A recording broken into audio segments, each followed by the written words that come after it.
कानपुर में गड़बड़ हुई। मीडिया तो माशाल्लाह एक तरफा दिखाता है अपने पप्पा मोदी को ही सिर्फ। मीडिया के दो आंख है, मगर एक आंख इतनी मोहब्बत में डूब चुकी है बीजेपी के, और दूसरी आंख में मोदी का मोतिया उतर चुका है, तो उनको दिखता ही नहीं है। मगर हर टीवी चैनल पर दिखाया जा रहा है ये मुसलमान पत्थर फेंका, मुसलमान पत्थर फेंका। अरे जब पत्थर फेंकता है तो दो तरफ से पत्थर फेंके जाते हैं, एक तरफ से पत्थर नहीं फेंका जाता, दो तरफ से पत्थर फेंके जाते हैं। और पुलिस का काम यह है कि जो पत्थर फेंकता उसको उठाओ आप, मगर यहां पर नहीं, यही लोग किए, यही किए, यही पत्थर फेंके, पेट्रोल बम बनाए, व्हाट्सएप ग्रुप बनाए। याद रखो ये कहानी बहुत पुरानी हो चुकी है, इस कहानी को बदलो। तुम 40 साल से सिर्फ यही कहानी, नहीं मुसलमानी फेंका, मुसलमानी किया, तो क्या सबका दूसरे दूध के धुले हुए? मगर आप देखो कोई आवाज नहीं उठाता। उत्तर प्रदेश में समाजवादी के नेताओं के, उनके लीडर के मुंह में दही जम चुकी है, जबान नहीं खोलते। मध्य प्रदेश में सेंधवा खरगोन में घरों को तोड़ दिया गया, घरों को तोड़ दिया गया बगैर नोटिस दिए, कोई आवाज नहीं उठाता। सेंधवा खरगोन के गरीब मुसलमानों ने फोन कर कर मंजलिस के लोगों को कहा कि क्या कोई मदद नहीं करोगे? अल्लाह का फजलो करम है, हमने कोशिश की। जिन गरीबों के घरों को बेजा तोड़ दिया गया था बीजेपी की सरकार की जानिब से, हमने उनको कुछ माली इमदाद करने का इंतजाम करवाया।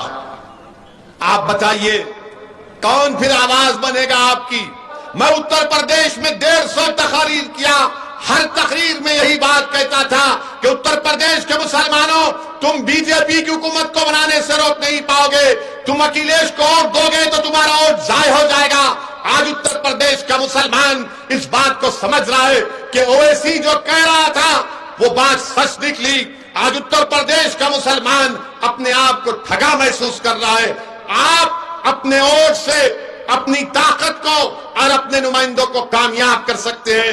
आज उत्तर प्रदेश में मुसलमानों पर जुल्म होता है। एक बच्चा बदायूं का, उसको पुलिस पकड़ती है, इल्जाम लगाती है कि उसने गोश्त को किसी गाय या किसी भैंस को काटा, और गोश्त के इल्जाम में, स्मगलिंग के इल्जाम में पकड़कर उसको इतना मारती है कि उसके जिस्म के पिछले हिस्से में राड को अंदर डाल दिया जाता है। आप बताइए क्या कोई समाजवादी का नेता बोला? क्या कोई बहुजन समाज का लीडर बोलता है? सब खामोश बैठे हैं। हम बयान देते हैं, मीडिया में बोलते हैं, मजलिस के जिम्मेदार उस गरीब के घर को जाते हैं, तो वहां के मजलिस के जिम्मेदारों ने मुझे फोन कर कहा कि सदुद्दीन ओवैसी साहब, जिस बच्चे पर यह जुल्म और बर्बरियत की गई, उसका बाप इतना गरीब है कि वो खबर खोद कर अपनी जिंदगियों को गुजारता है, अपने घर को चलाता है। उस पर जुल्म हुआ मगर कोई आवाज नहीं उठाएगा। मेरे अजीज दोस्तों और बुजुर्गों, जो संविधान में सेकुलरिज्म मैं उसको मानता हूं, जो सियासी सेकुलरिज्म है मैं उस पर थूकता हूं। ये सियासी सेकुलरिज्म क्या है सुनो आप। मध्य प्रदेश में एक हमारे जैन तबके के, जैन बिरादरी के एक ज़ईफ आदमी को एक बीजेपी के कॉरपोरेटर के हस्बैंड ने, शौहर ने खूब पीटा, थप्पड़ मारा, वीडियो निकाला, और क्या कह रहा था? बोल क्या तू मुसलमान है? 4 थप्पड़ मारता, बोल क्या तू मुसलमान है?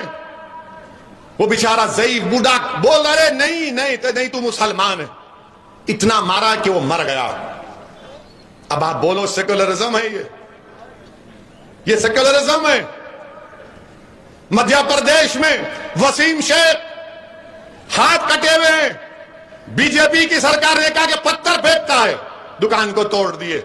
ये सेकुलरिज्म है। आप बताइए कौन सा सेक्युलरिज्म है ये? मेरे दलीलों का जवाब दो। जो मुझ पर उंगलियां उठाते हैं, जो मुसलमानों की सियासी कुव्वत बनने की राहों पर कांटे डालते हैं, बताओ फिर ये कैसे हो रहा है? अगर आज मैं नरेंद्र मोदी के बारे में अनपार्लियामेंट्री लैंग्वेज को इस्तेमाल करूं तो कल सुबह से बीजेपी वाले ओ वैसी को पकड़ो, वैसी को पकड़ो, वैसी को पकड़ो। हम आरएसएस के मोहन भगवत, श्री मोहन भगवत से कहना चाह रहे हैं, ये बार बार आप मत बोलो अपने भाषण में भारत का मुसलमानों के पूर्वज हिंदू थे। आपको कैसे मालूम? आप डीएनए कराए थे क्या?